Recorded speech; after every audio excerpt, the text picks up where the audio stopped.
大家好，今天要来跟大家聊聊列印。那为什么想要跟大家聊这个主题呢？首先，这个是我的部落格网站，未来我会陆陆续续提供 PDF 的版型供大家下载使用。因为这些都是属于电子档的部分，所以我们就会需要使用到这个，也就是印表机，才能把这些 PDF 的档案列印下来。那没有印表机的朋友，可以去超商做列印，像是 Seven、全家都很方便。有印表机的朋友呢，当然在自己家里列印就可以了。今天最主要就是要来聊一下我们在列印的这个过程当中可能会遇到的一些状况，例如说我在电脑里面绘制一个很准确的图形，可是为什么我把它印下来的时候量测发现尺寸就不准了，甚至说这个长边跟短边的尺寸也存在了一点点的差距。所以如果你也有遇到类似这样的情况，那今天这一支影片对你可能也会有所帮助哦，所以一定要看到最后。那我们就开始吧。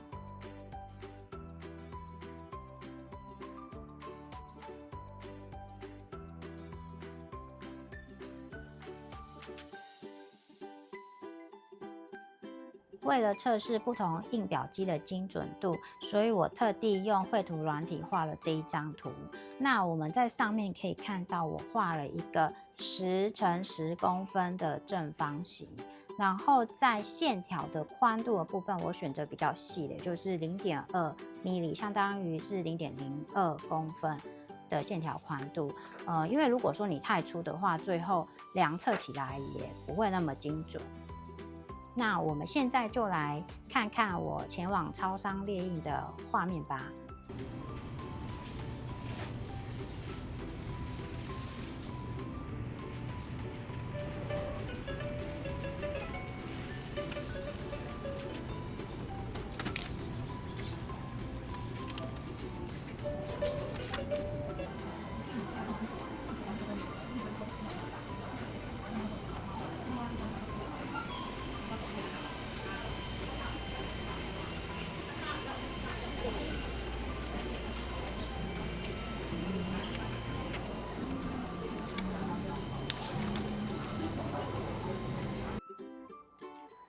左边这一张就是全家列印出来的结果，那右边这一张就是 Seven 列印出来的结果。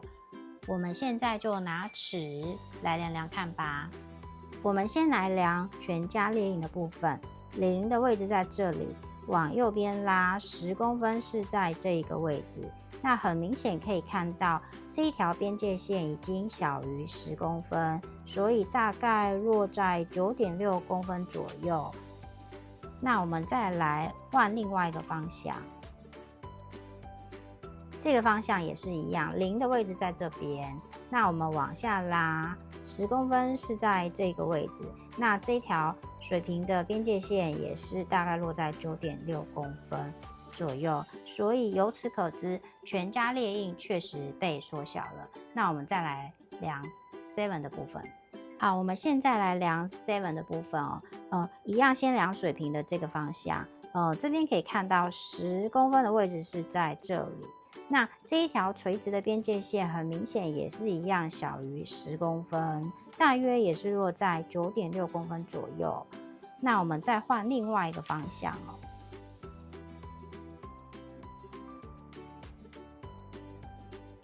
好，这个垂直的方向一样，这样拉下来10公分在这里，那它一样也是很明显小于10公分，大约也是落在 9.6 公分左右，所以 Seven 的部分一样也是被缩小了。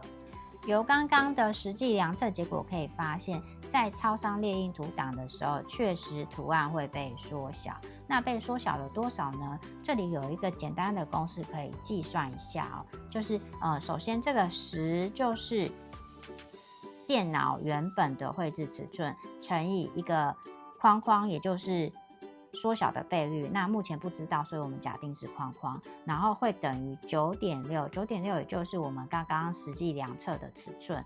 那框框也就会等于 9.6除以10等于 0.96， 那我们换算成百分比，把它乘以100，也就是 96%。 那所以说超商列印的时候，它会由原本的 100% 缩减成 96%， 相当于被缩小了 4% 左右。那为什么会这样呢？我在推测可能的原因是因为在超商列印档案的时候，它为了要符合 A4 纸张的列印范围，所以它会不啰嗦，也不给你修改，就直接帮你缩小输出了。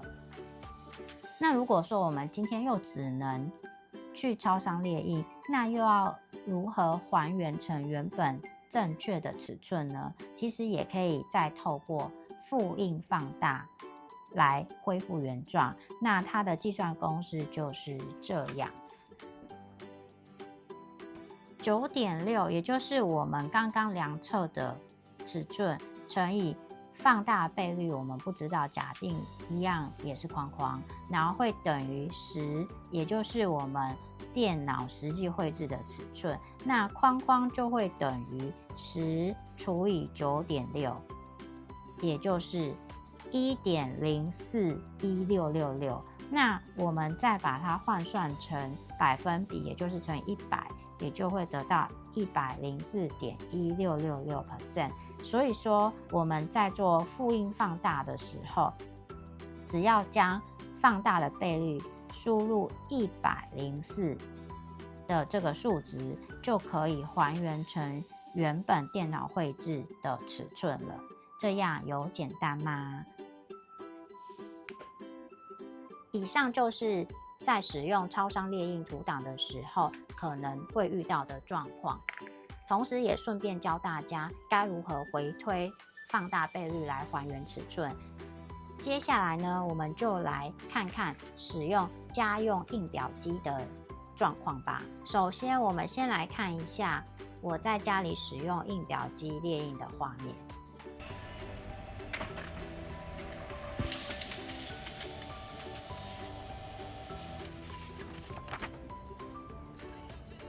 在使用家用印表机列印的时候，我们可以手动调整列印设定。只要在页面大小调整与处理的这个栏位中选择实际大小或者是自定比例，并输入 100%， 这样就能印出正确的尺寸。这也是家用印表机和超商的档案列印最大的差别。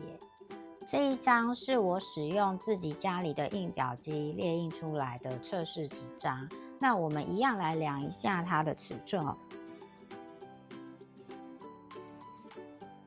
首先，在这个横向的这个部分，零在这边，10公分的位置在这里，所以它这一条边界线确实是停在10的这个位置，所以这个方向尺寸是没有问题的。那另外一个方向，我们一样来做一下测试。对，好。10的这个部分啊，一样10是在这个位置，那它的边界一样也是停留在10公分的这个位置，所以它这个纵向的部分也是没有问题的。所以可以透过刚刚的这个设定方式，让列印出来的尺寸是正确的。对了，不晓得大家有没有注意到，我在这个图纸的下面还多画了一个20公分长的矩形。那为什么要加这个呢？因为啊，我发现了一件非常有趣的事情，就是这个短边和这个长边，它们所印出来的尺寸，在精准度的呈现上还有一点点的不一样耶。我们现在就来量看看吧。首先，我们先来量量短边的这一头。然后我这边看一下，我们这里是3公分，对，短的这一头是3公分，没有问题。那这个是10公分，刚刚量过也是没有问题。然后再来就是下面这边有一个13公分，我一样量一下哦，对，也是13公分，没有问题。那我们现在来量一下这个长边的这个部分。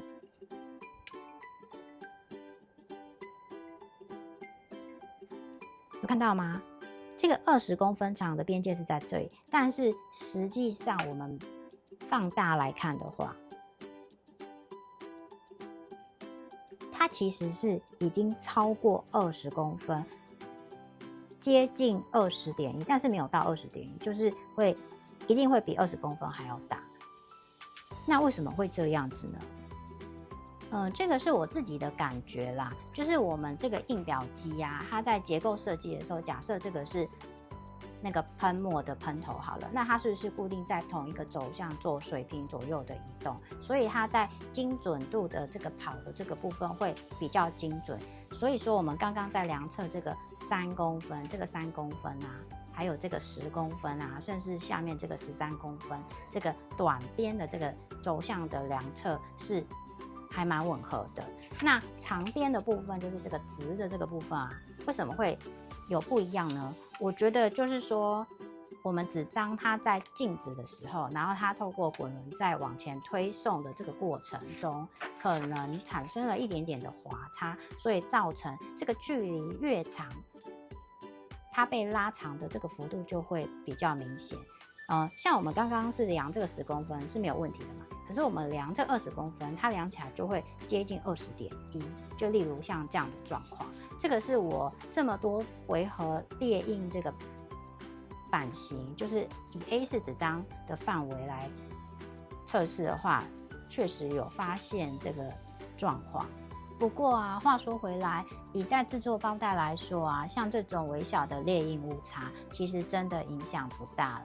也许说不定在后面的剪裁啊、车缝的时候产生的误差值还比这个多更多，也不一定，对吧？最后啊，要跟大家讲的是，在这一部影片之后所提供的版型，我都会附上2个方向，也就是这个短边和长边的这2个方向的比例尺。